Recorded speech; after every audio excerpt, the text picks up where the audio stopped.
Since we have lots of data, I mean, we established an Air Force data panel to govern all this data and to coordinate it across all of the components, because we have lots of components that want to do different things.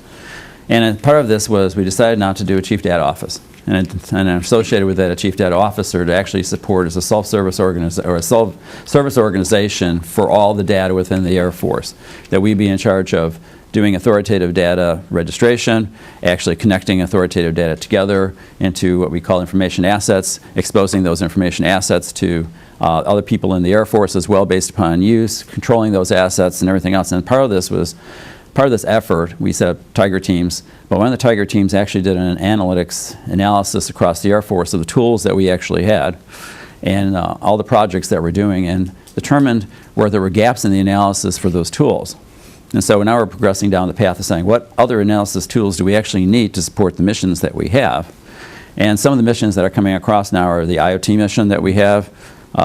You know, smart cities coming across. We're doing that pilot right now and everything else. And so we're looking at what other specialized tools do we actually need to support what we want to do for the missions besides, you know, the ISR mission, the autometrics mission that we have, and everything else that we have. Sure.